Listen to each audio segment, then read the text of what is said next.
Now, you're in for a treat if I do say so myself, because I actually have a lot to say about this one. And yes, before you ask, I am unironically talking about Naruto in a political philosophy context. I know probably a lot of people here don't like Naruto and think of the dumb teenage fan base or the bad voice acting in the dub or how obnoxious the character of Naruto is. But I think the thing to keep in mind is Naruto is arguably the biggest anime series of all time. And I don't even mean in terms of its fan base, just the amount of content uh, Mishimoto, I think his name is, have put out over the years. So there's a lot more to it than just Naruto, the character, as obnoxious as he often is. It's actually has a very deep lore, and particularly once we kind of get into Shippuden and some of the flashbacks to the past, and we start to kind of get like Jiraiya's past and kind of some of the more philosophical aspects of the series, it is actually a very deep show. Actually, bizarrely enough, I can say it is as a show did influence my political views quite a bit. You know how I talk about the Infinity Will? The Infinity Will was initially going to be the Will of Fire, but then I realized Naruto had it, so it didn't become the Infinity Will. Sorry, it became the Infinity Will instead of the Will of Fire. But the Infinity Will was kind of inspired in part, like half by the Will of Fire and half by Spangler's will towards the infinite. So let's get into it. So I think what a lot of people don't really realize, probably just because they haven't seen too much of it, and I'm going to say if you want to get into Naruto, I don't really know what to tell you, because the problem with the show is it's just too damn long. It's like what 600 episodes or something. Maybe I haven't read the manga. Maybe the manga's a little more digestible, but I basically just personally watched the first series, and I know everything else from just reading plot summaries. But Naruto is on the whole really right winged. And that might seem like a really weird thing to say. Like, oh, it's this dumb anime. How can it be right winged? Maybe Argent's getting into like autistic, esoteric anime. Well, maybe a little bit of that. But Naruto is very much at its core, has kind of a right wing nationalist message to it. And how what the kind of term that right wing nationalism is referred to in the series is a concept called the will of fire. So let's just kind of start talking about the will of fire. So kind of the big, and I'm sorry I'm going to be referring to a lot of lore here. The will of fire dates back to the Sage of Six Paths, who's kind of like the god figure of Naruto, who had two sons, Indra and Ashura. Indra believed that peace could be achieved through power, and Ashura believed that peace could be attained through love. Ultimately, the Sage of Six Paths chose Ashura as his successor, and Ashura's descendants would eventually become the Senju clan and found Konoha.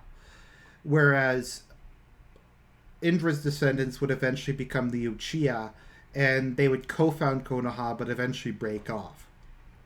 So that's kind of the genesis of the two philosophy. You have on one hand the will of fire, and on the other you have the curse of hatred. And the curse of hatred is a lot less well developed. It's not very well developed. But essentially it's kind of like objectivism, I guess, is the closest thing. It's the idea that you can use anybody or anything to achieve your goals. That goal generally being power. It's kind of the idea that power exists for its own purpose. The end of power is power. Some people who embody the curse of hatred kind of make pretense to have a higher goal, like bringing about peace, but ultimately it's the willingness to sacrifice everything in order for your own benefit. Whereas the will of fire is very much the opposite. It's the willingness to sacrifice everything for the good of the whole. So when Konoha was founded, the will of fire was made its governing ideology, and it's something that every Hokage, I'll get into the government system in a minute, has sought to embody, and it is something every citizen of the village is well aware of. It was really well stated in one fanfic where Hidan, who's a member of Akatsuki, who's part of a cult, refers to Konoha as godless heathens, to which Pain responds, "No, you're wrong, Hidan. They're actually an extremely devout people." as they worship the Will of Fire. So, the Will of Fire is, I think, best kind of described as right wing nationalism, to put it very crudely. The Will of Fire states that the village is one big family. Maybe just a little bit of background as to how Naruto works. So, the world of Naruto is divided up into various countries. Each country is ruled by a daimyo, and the military force of each country are ninja, and each country has a hidden village, which isn't really hidden because people know where it is, but that's where the ninja live, and each village is governed by a kage. There's Kazakage, Wind Shadow, Hokage, Fire Shadow, etc., and they rule as basically a military dictator. Although it's a little more complicated than that, but basically the council of like the senior ninjas will elect one of their own to be the kage, and they're basically like the shogun of the village. So the ideology of the Will of Fire is that the whole village is a family.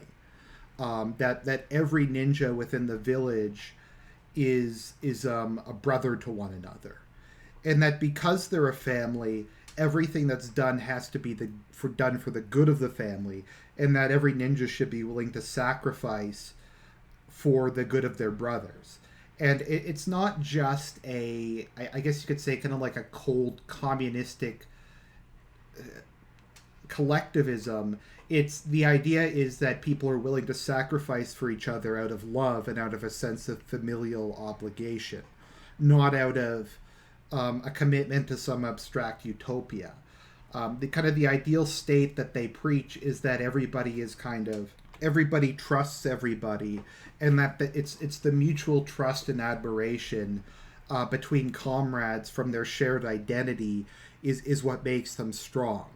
And the third Hokage describes the Will of Fire as being what allows the Konoha shinobi to continue to fight after all hope is lost and after their death is assured.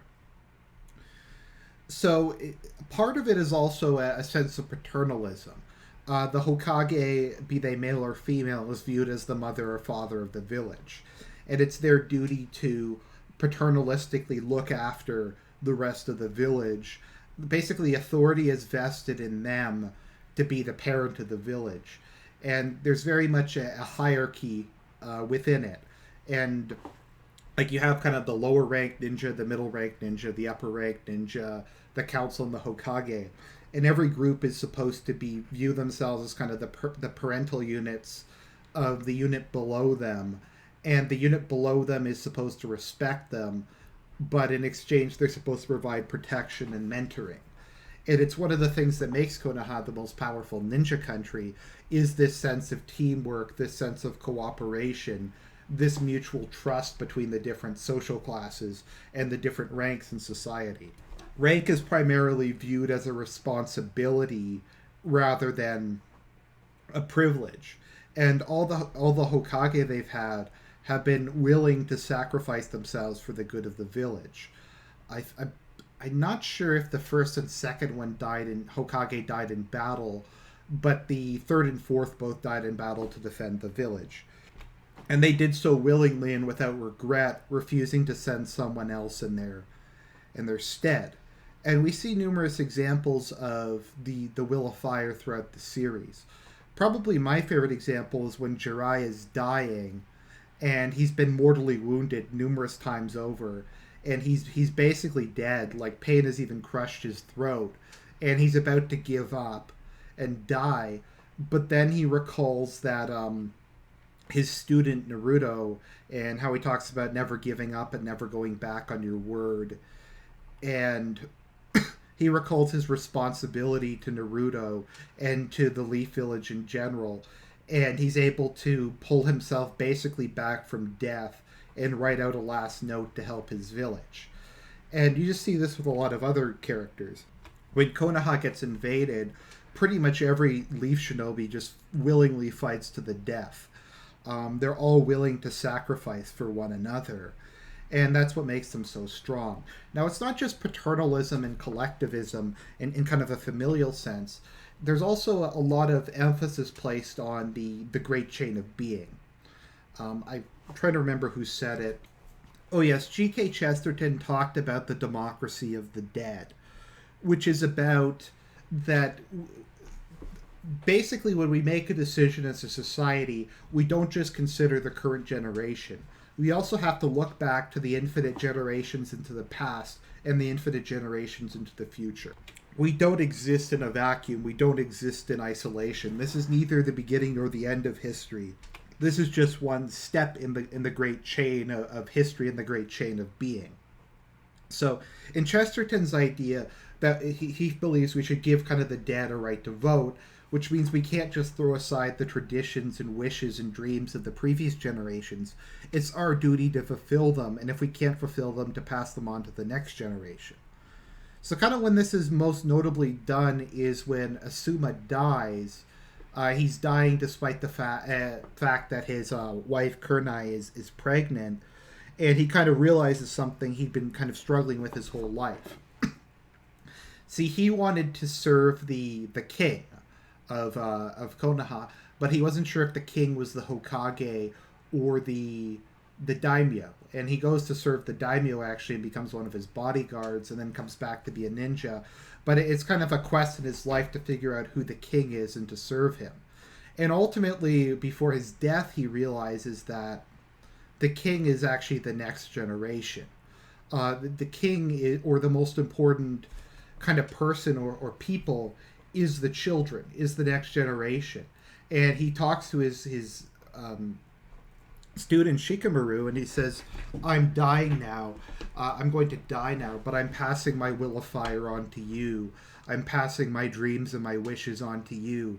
It's your duty to take them and the ones that I inherited from the previous generation and to fulfill them, and when you die, to pass it on to my son. And that's very much what their ideology is. You have the village as a family, and you have the past generations having a voice, always remembering the history of the village. Knowing about the history, the founding figures, what they believed in is extremely important. Actually, in Konoha, and this may just seem kind of like as a lame anime thing, but Konoha is situated at the bottom of a mountain, and every Hokage has their face carved into the side of the mountain. And that's to serve as an eternal reminder of their sacrifice and of past. So you always will have the past generations looking down upon you. And that is what makes Konoha so strong, and that's what makes them able to overcome those who are embodied by who embody the curse of hatred, because they're able to, through a love of each other, a love of the past, and a love of future generations, live lives that are full of meaning and that give them something to fight for and something to die for. Unlike a lot of characters in the franchise who are just merely concerned with self-interest and getting stuff for themselves. So that is, I think I was able to get this done a lot faster than I thought I was. That is essentially the Will of Fire. It is it is basically right-wing nationalism. There's a lot of right-wing things in anime. It's just kind of sometimes buried beneath kind of a veneer of silliness. But in particular, Naruto's pretty based. I know that's a strange thing to say, but hopefully you enjoyed the video. Hopefully you learned something, and like, comment, and subscribe.